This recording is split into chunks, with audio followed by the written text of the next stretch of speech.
Panorama group, जो सोचता है वो करता है। आपके अपने सपनों का आशियाना। नमस्कार, भारत लाइव देख रहे हैं आप।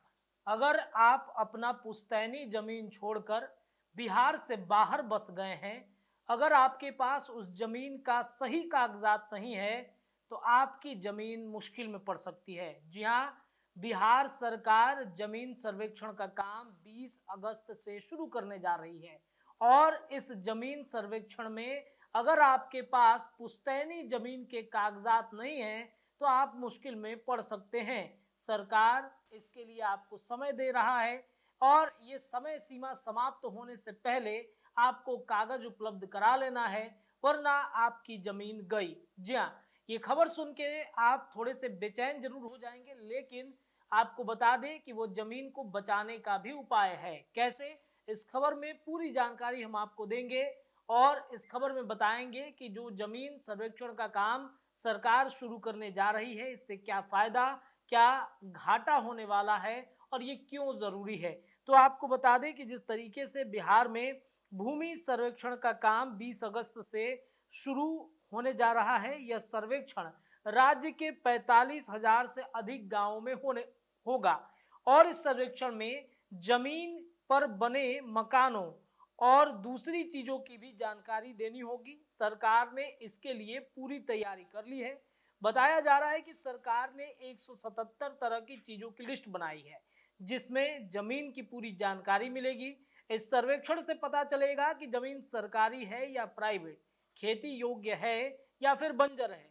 राजस्व एवं भूमि सुधार विभाग की तरफ से ये पूरी प्रक्रिया अपने विभाग में संपन्न कर ली गई है और अब 20 अगस्त से जो भूमि सर्वेक्षण का काम है उसकी शुरुआत कर दी जाएगी। और इस बारे में जानकारी जो भूमि सुधार विभाग के सचिव जय सिंह हैं, उन्होंने इस बारे में पूरी जानकारी दिखाई बताई है।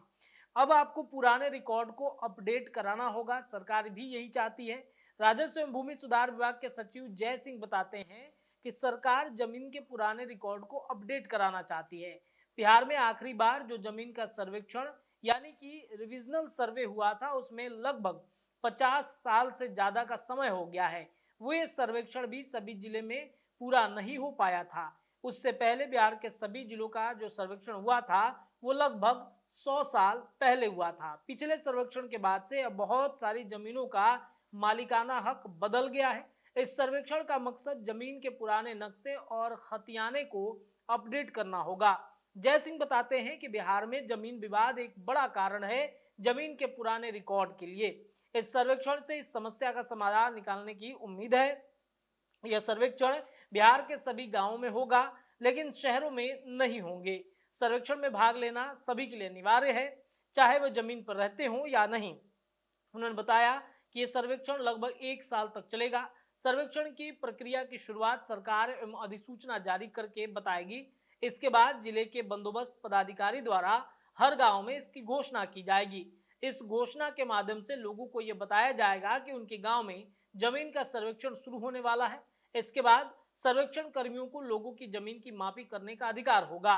क्या सर्वेक्षण पदाधिकारी जमीन के कागजात मांगेंगे? ये एक बड़ा प्रश्न लोगों के मन में उठेगा। इस सवाल पर जय सिंह कहते हैं कि बिल्कुल मांगेंगे। वे आपसे ये जानना चाहते हैं कि आपके पास उस जमीन का मालिकाना हक कैसे आया। आपसे ये साबित कराने के लिए कागजात दिखाने को कहा जा सकता है। हो सकता है कि आपकी जमीन खतियानी हो, आपकी जमीन खरीदी गई हो, जमीन बंटवारे में मिली हो या फिर अदालत के आदेश में मिली होगी। आपको सर्वेक्षण टीम को इससे जुड़े दस्तावेज दिखाने होंगे। अब सवाल ये उठता है कि अवैध जमीन को वापस क्या सरकार ले लेगी? तो इस पर जय सिंह कहते हैं कि अगर आपने किसी जमीन पर अवैध कब्जा किया है और सरकार सर्वेक्षण के माध्यम से उसे ठीक कराना चाहती है, तो मुझे लगता है कि इसमें कोई दिक्कत नहीं होनी चाहिए। जय सिंह ने आगे कहा कि हमारा लक्ष्य है कि बिहार में जमीन सर्वेक्षण का काम 1 साल में पूरा हो जाए। यह प्रक्रिया में समय लगता है। उन्होंने बताया कि इसमें लोगों को 3 बार अपनी बात रखने का मौका दिया जाएगा। सरकार का मकसद जल्दबाजी में सर्वेक्षण करना नहीं, लोगों को अपने जमीन के कागजात दिखाने का पूरा मौका मिलेगा। अगर शुरुआत में कोई गलती होती है तो आप 3 बार अपील कर सकते हैं। अगर आप सर्वेक्षण टीम के फैसले से संतुष्ट नहीं हैं, तो आपको 3 बार अपील करने का अधिकार है।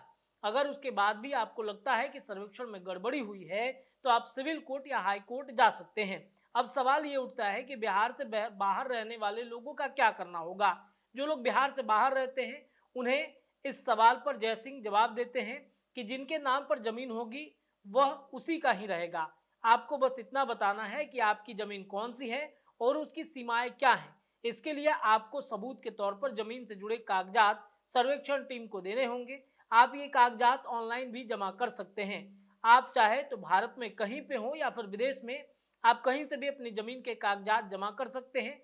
सर्वेक्षण टीम जो रिकॉर्ड बनाएगी उसे आप 6 महीने में एक बार देख सकेंगे। इसे ड्राफ्ट पब्लिकेशन कहते हैं। अगर ड्राफ्ट पब्लिकेशन में आपको लगता है कि आपकी जमीन किसी और के नाम पर दिखाई जा रही है तो आप ऑनलाइन शिकायत दर्ज करा सकते हैं। अगर आपकी शिकायत पर सुनवाई होती है तो उस समय आप चाहें तो अपने परिवार के किसी सदस्य को अपना पक्ष रखने के लिए भेज सकते हैं। तो जमीन सर्वेक्षण को लेकर के जो सवाल लगातार लोगों के मन में उठ रहे थे और खासतौर पे वैसे व्यक्ति जो बिहार से बाहर जाकर बस गए हैं, जिनके बिहार में पुश्तैनी जमीन है, उनके लिए भी कहीं ना कहीं सरकार ने सुविधा दे रखी है कि आपको क्या करने होंगे।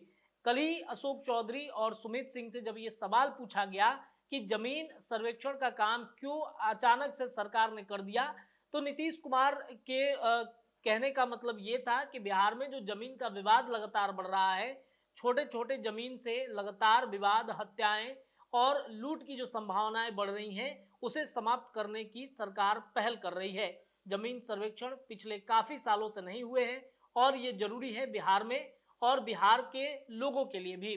तो जमीन सर्वेक्षण में अगर आपके पास कागजात उपलब्ध हैं तो जल्द से जल्द उन कागजात को ठीक करा लीजिए। नहीं भी उपलब्ध है तो आपके लिए ये खबर बेहद जरूरी है। फिलहाल इस खबर में इतना ही, लेकिन खबरें भारत लाइव पर लगातार जारी हैं। जुड़े रहिए हमारे चैनल के साथ। चैनल को सब्सक्राइब कीजिए। बहुत बहुत धन्यवाद। पनोरमा ग्रुप, जो सोचता है वो करता है। अगर ये वीडियो पसंद आई और वह बिहार के राजनीति और बिहारियत से सरोकार रखेनी तो सब्सक्राइब बटन दबा के चैनल के सब्सक्राइब कर ली। ओजे एगो घंटी बा, ओकरा बटन दबा देला से कुल सटीक और मारक खबर रुआ मुफ्त में मिल जाई। अगर रुआ पत्रकारिता के हमनी के नया प्रयोग में सहयोग कर चाहतानी तो ज्वाइन बटन दबा दी। पेटीएम नंबर नोट कर ली 9386816700। धन्यवाद।